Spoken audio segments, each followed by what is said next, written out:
on Clear Your Clutter Inside and Out, we're talking about tips for moving. Are you moving or planning to move soon and it feels like chaos? Does the thought of moving make your blood pressure go up? What are some red flags for moving companies? Learn moving tips as we continue our month focusing on downsizing. Do you control your clutter, or does your clutter control you? On Clear Your Clutter Inside and Out, we'll teach you awareness as well as action steps to create change in your life. Come on, let's get started. This is actually take two, guys. A couple days ago, I take a few days to record all the podcast episodes, and I recorded this and forgot to hit record. Or I should say I did the episode and forgot to record it. I'm almost at 300 episodes. So I think can't remember if I did this before. So once or twice forgetting to hit the record button out of almost 300, I think it's a pretty good rate. Today's episode was inspired because we're moving, we're downsizing. I am organized. We, for the most part, don't have clutter. I mean, we have stuff, and doing the downsizing has forced us to release even more, but boy, is it stressful. I have not moved into a house. I haven't sold a house for over 12 years. I sold a condo when I lived in Los Angeles. I had forgotten how stressful this process is, and especially if you're not organized, it's going to be really important to have some moving tips. Now, this is based on the class. Obviously, I didn't share everything from the class that I created, but enough good stuff to get you started. I wanted to share some statistics. I'm a stat girl, and I think it's been a long time since I've shared statistics, or at least this many on a episode. So moving is one of the most stressful events. Nearly 1 in 4 people rate it as the most stressful life event.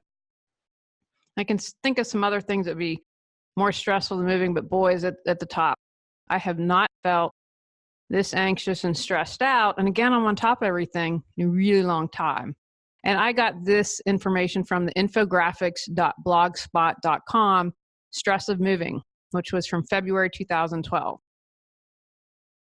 The pressure associated with moving makes people look and feel 2 years older and suffer age-related symptoms. I tell you guys, I'd have to agree with that one. 19% of people suffer symptoms of anxiety. I'd say it's a lot more than that. 14% of people suffer short-term memory loss. Gratefully, that has not been me. 10% of people moving house suffer hair loss. I am very fortunate to have a nice, good, thick set of hair and have not experienced that. Now, this is what I thought was the most interesting of all these statistics. The common things people forget to take or do while moving. Keys and valuables. The garage door remote. I can actually get that one. The keys, not so much. Address change notification. Now, I just have to send something share really interesting. Literally today, we got in the mail a change of address notification from the post office. So someone's keeping track of us. We put an offer on another house. So that was /good/creepy. And turning off services such as water. The biggest thing I can tell you is to, again, focus on the present moment, because there are things, no matter how well you plan, things are going to happen. I had a handyman cancel on me. Now, this is prior to getting the house on the market. And he's like, oh, it's too cold. Now, he had come to the house. He was recommended by a friend, came the day before and said, I'll be here tomorrow, and knew the weather forecast. You know what I mean? It's not like it was a secret. We had a gardener here that day. Oh, he was awesome. He hustled. We ended up paying him much more because I thought, oh, you have been working like a maniac for the entire day. The gardener was out there. It wasn't too cold for the gardener to work. And so I was like, thanks, we'll find other help. And I had no control over him canceling. And the thing that was great, and this is what I want you to remember and trust. Can you trust that things are going to work out? Because we thought he was too high. I thought, and just some of these things he's quoting, like, doesn't feel good. So We had someone come in and do one thing. Again, this guy really stunk and overcharged us because Tony can do a lot, but we have so much going on. We had to get help. And he stood around and didn't do anything. And he didn't have caulk. He didn't have caulk. Okay, I'm sorry. As a handyman, I had the paint. We had the paint to match. That's on me. Unless I say, hey, can you go buy it and reimburse you and charge me for your time? Didn't have caulk. And I thought, So I canceled. Luckily, there was rain. Again, I feel like the universe was looking out for us. So anyway, then someone reached out to me and said, oh, I saw, and I'd posted this like a week ago. Husband came. He was great. He is a contractor. He was a contractor and now has a 9-to-5 job, but does handyman stuff to relax. It was great. He did some stuff and he was fixing something and he forgets he had a water bottle with the bleach to do any touch-ups to make sure, I'm assuming mold or something. I don't know why you'd use the bleach bottle, but he had that. I've never seen another handyman have that. So because he was a contractor, I think he's going to be really good and we're excited that he will be the person that we go to. I felt he did a good job at a fair price. These other two just jacked up the rate. And I think they knew because we were trying to get the house ready on the market. And again, like I'm not opposed. You have to go to the bathroom, have a water break. But the one guy was just incredibly slow. And the other guy, I thought, I know, have a rough idea. So anywho, trust that you'll be taken care of, that the universe will have your back. And know that you can't control everything. So that's when you become present. What can you do? I became present. And when I took action, all this stuff came to me. Be aware the moving is going to bring up a lot of feelings. So that's something you might have to face. In another episode, I'm going to talk about that a little more. You're good chance you have anxiety. Again, guys, I do the meditation. I'm on top of stuff. I am anxious. And it's days I feel like a hot mess because there's so much to do. And selling your house is for some people, an emotional process. But one of the things that's very important is you're going to want to get a good moving company. Now, you need to research rules about interstate. So we are moving literally 32 miles from our current house.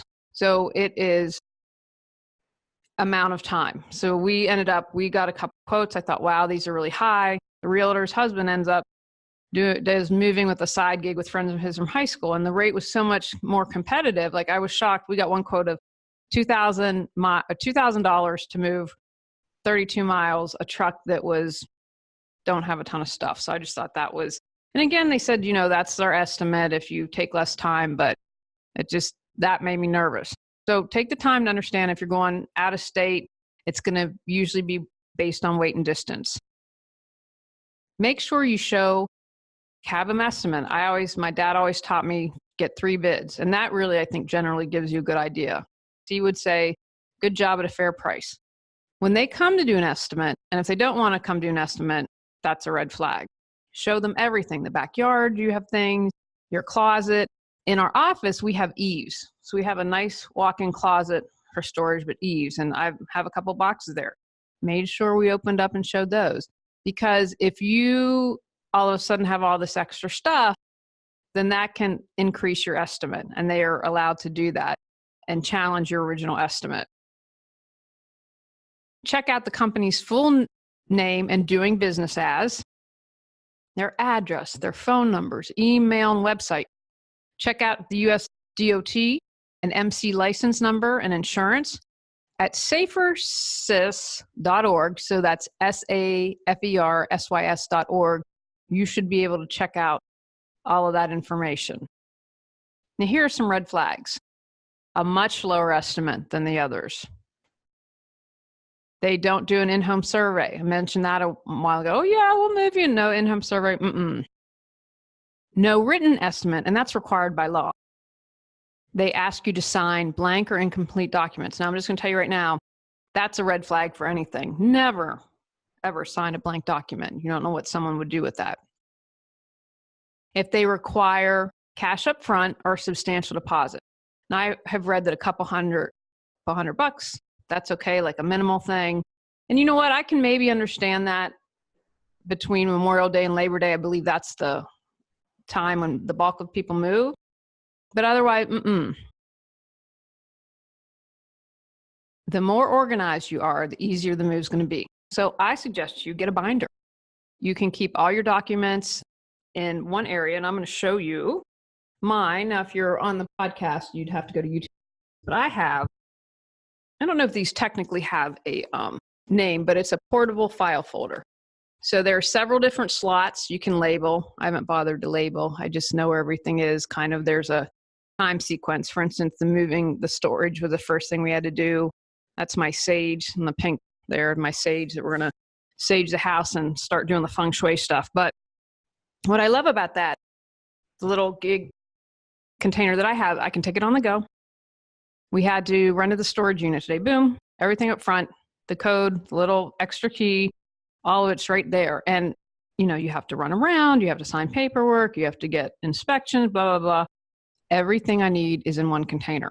A binder might be a better option for you. Or I would just suggest something that can contain everything. If you have a bunch of loose files, then that would make me nervous about losing. So come up with some system to keep all your documents for the closing. Although I have to tell you, so far on the house we're purchasing, everything has been done electronically. So I have a little folder where I'm keeping all of that, but I have yet to have any paperwork. Overwhelmed with stuff? Can't find what you need when you need it? Tired of wasting time and energy maintaining your mess? Longing for peace of mind? Let Julie Coraccio support you in decluttering your life to create a lasting change. Visit reawakenyourbrilliance.com to learn more. Start a master inventory list of everything you have. And this is really going to be important, especially if you are moving. Like when I left Los Angeles, I was with a bunch of other people because I didn't have that much stuff. And so if you have an inventory, then you can check it when you get there to make sure that you have all your belongings. For our little move, well, one, that's the realtor's husband. So that's someone I'm going to trust right off the bat. Because I joked, I said, if they screw up, then, if they bump something, then it'll get taken care of. But just so you know, especially on an interstate, that you have gotten everything that you have. Now, here are some tips. Prepare a first aid kit for your pets. I'd have one. I have a little first aid kit in my car. So if we need something, it's right there. Update your pet's tags. You're going to want to separate your valuables. Jewelry, important files you might need in transport. Make sure that you have put all those aside and that you are going to take.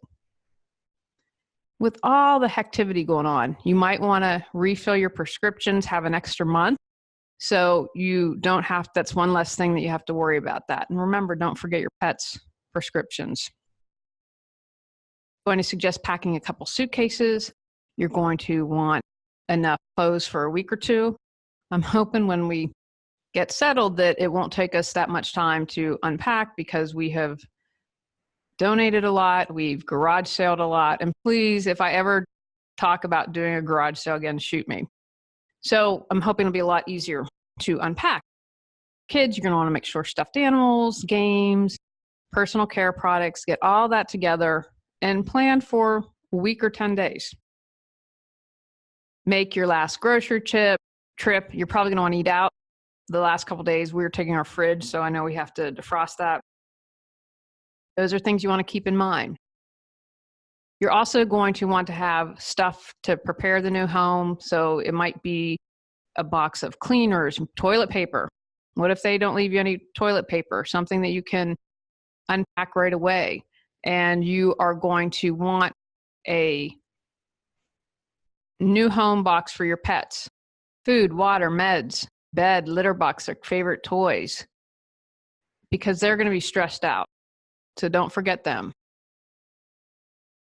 When you are getting stuff together, like we will put all the stuff we're taking in the master bedroom. You're going to have that in our closet, anything that we're hauling. So keep that in a little area so that accidentally don't take that, especially if it is, you have your valuables there.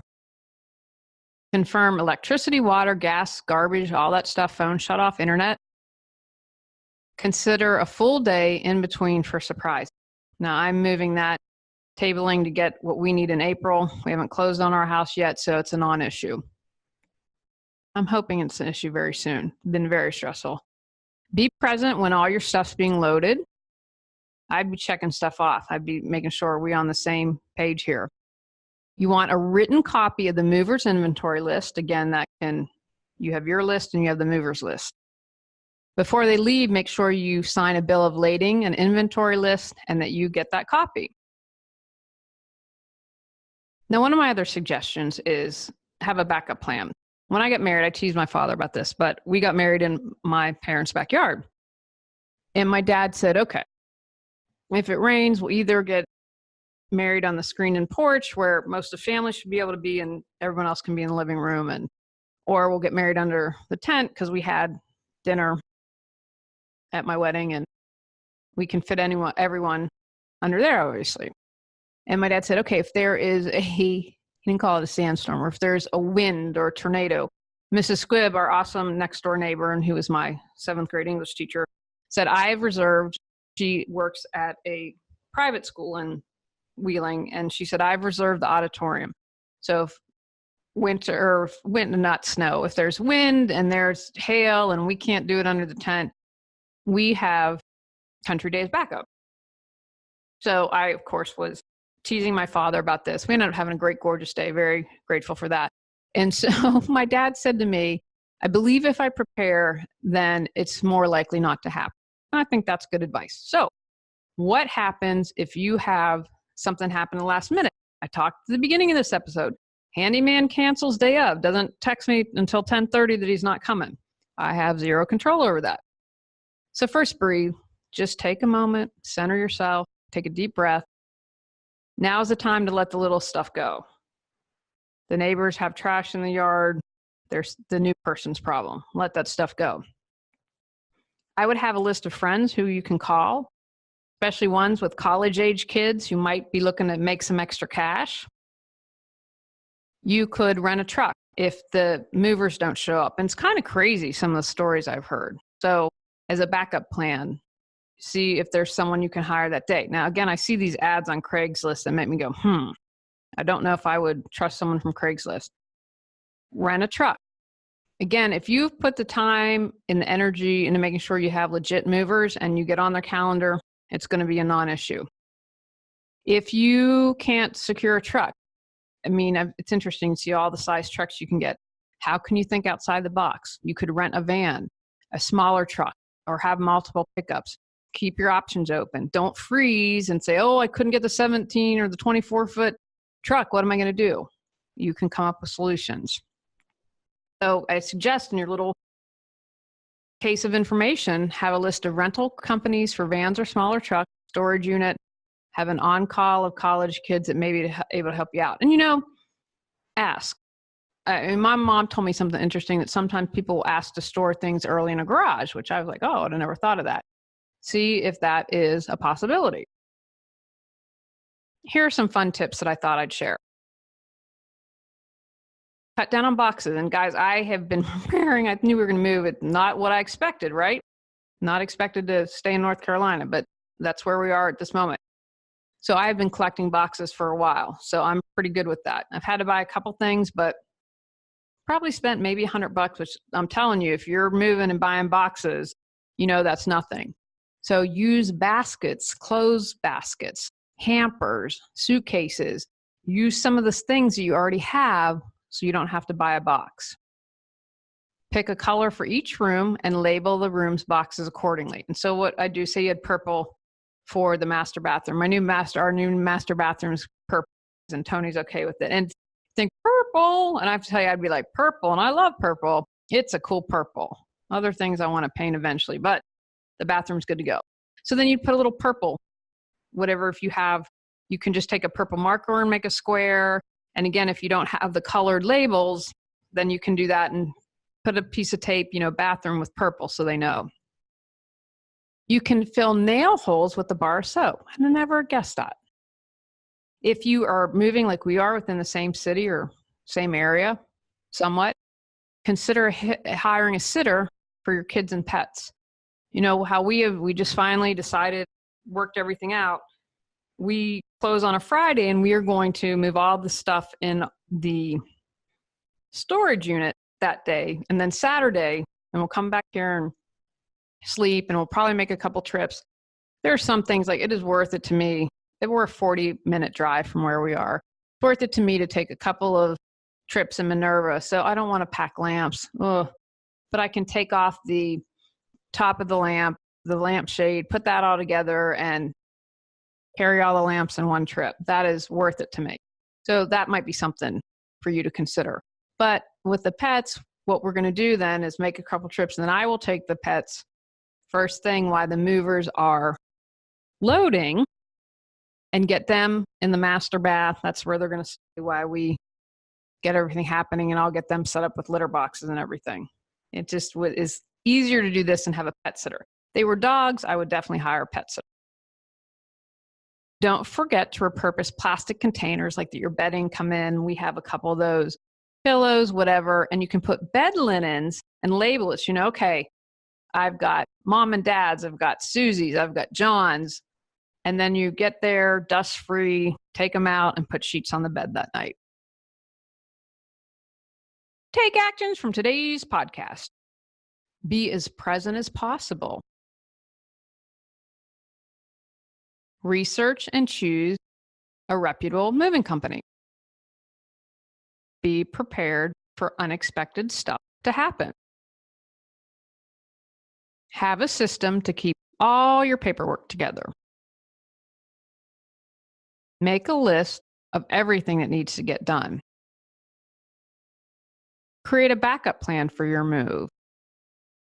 Breathe. On next month's episode, we're talking about what you need to downsize in life. Go out, clear your clutter to create the life you choose, deserve, and desire. When you clear your clutter, you can share your gifts with the world. Sign up for our free newsletter at reawakenyourbrilliance.com. If you've enjoyed Clear Your Clutter Inside and Out, please rate, review, and share us.